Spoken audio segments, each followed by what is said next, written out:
What you're about to hear could change the royal landscape forever. This isn't just another headline. It's a chain reaction of events so volatile, so personal, that behind the palace walls, they are reportedly scrambling to contain it. And right here at Royal Report 24/7, we follow every whisper. So if you want the full, unfiltered story as it fractures and unfolds, you need to stay with us. Hit subscribe, tap that like button, and share this with someone who needs to know.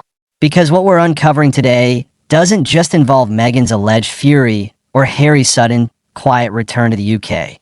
It involves a multi-million-dollar streaming giant that is, according to our sources, getting cold feet. And the entire future of the Sussex brand may now hang in the balance. The scene, we're told, was a secluded home in Montecito. The trigger, according to multiple royal insiders speaking to various outlets, was not a grand, public event, but a private, heartbreaking revelation. As the reports go, Prince Harry, during one of his recent, discreet trips to London to see his father, King Charles, was presented with something. A letter, a photograph, a memento from his mother, Diana, Princess of Wales, something deeply personal that had been kept within the king's private archives for decades. A source described as close to the family suggests this gesture from Charles was a profound olive branch, a father reaching out to his son through the shared language of a grief that has defined them both. But when Harry returned to California and, as is natural, shared this emotional moment with Meghan, the reaction was not what he anticipated.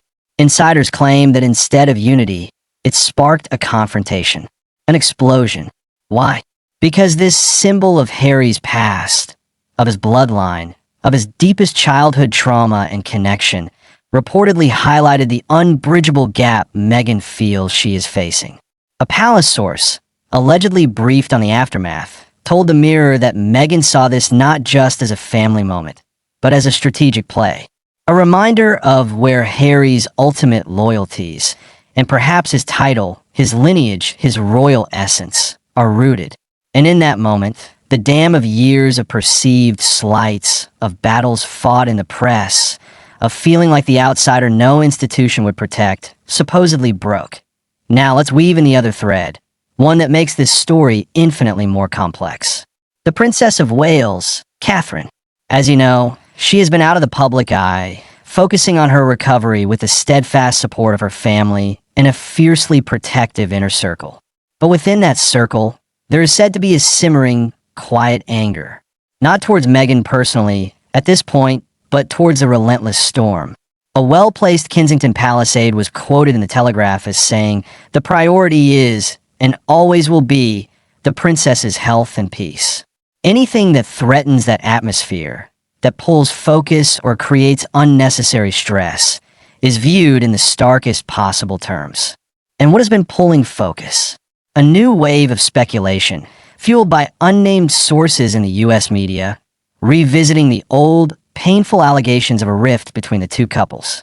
These stories, emerging during Catherine's most vulnerable time, are described by those around her as crass, unforgivably timed, and deeply hurtful.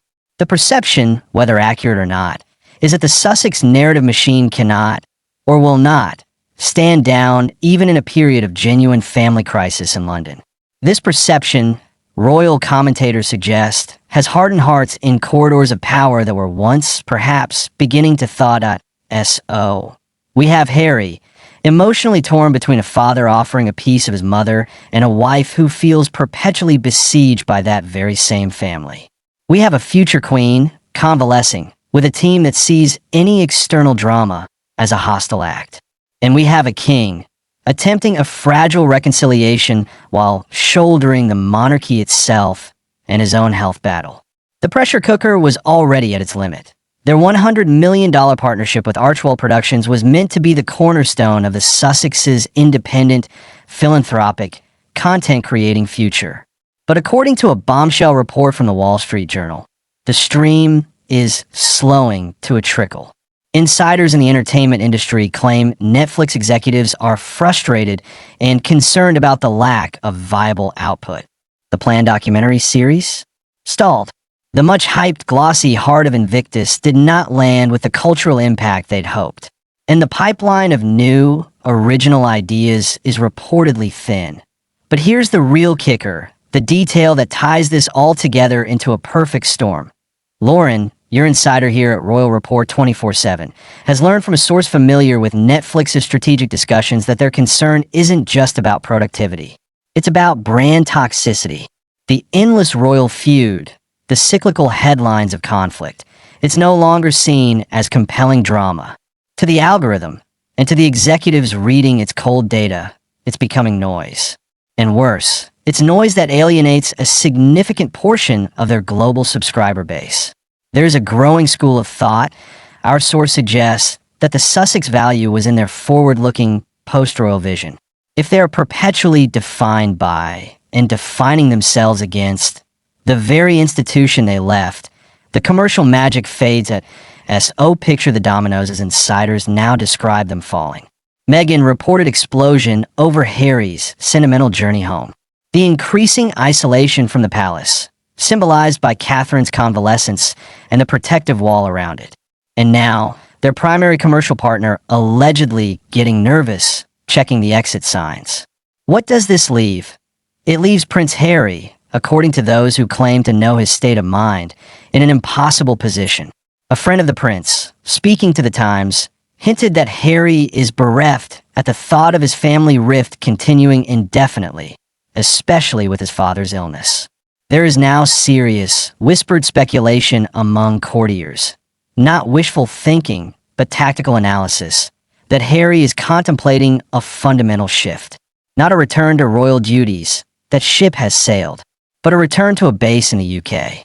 A physical presence closer to his father and his brother, for whatever time may be left to heal those wounds.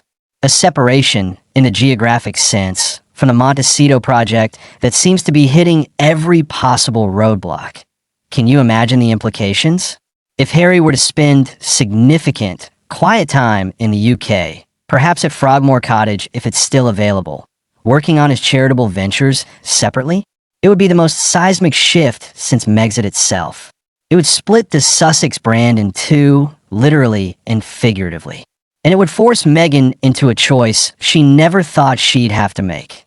Double down on the Archewell narrative in California alone, or follow a husband whose heart appears to be pulling him back across an ocean. The palace, we understand, is watching this with a mixture of dread and cautious strategy. King Charles, they say, will always leave a light on for his son. But William? The distance is galactic.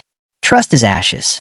Any pathway for Harry would be agonizingly slow, private, and come with conditions that would be almost impossible for the Sussex media operation to accept. There would be no cameras, no documentaries, no podcasts about the journey home. It would have to be a silent, sober return. And that is the one thing their entire California enterprise has been built to avoid: silence. This is the breaking point we are witnessing, according to the whispers. Not a war of press releases, but a slow-motion splintering of a dream. The dream of a progressive, global humanitarian powerhouse, funded by tell-all deals, is crashing into the realities of royal history, commercial impatience, and the raw, unyielding mathematics of family loyalty. Every player is at crossroads. Charles, choosing between the peace of his reign and the son he loves. William, protecting his wife and the future monarchy at all costs. Netflix, weighing a costly contract against a potentially waning asset. Harry, torn between the two halves of his soul. And Meghan, facing the potential unraveling of the very identity she has fought so publicly to build. And that is why you need to stay with us, right here on Royal Report 24/7. Because when that move comes, it won't be announced with a trumpet fanfare. It will come in a quiet flight into a private airfield, a missed public appearance, a carefully worded statement. We will be here, connecting the dots, listening to the insiders, and bringing you the truth behind the palace gates. So don't miss a second of this unfolding drama. Tap subscribe now, ring that notification bell, and share this video with your friends. The story is changing by the hour, and you have a front row seat. Until next time, this is Lauren, your insider, signing off but always watching.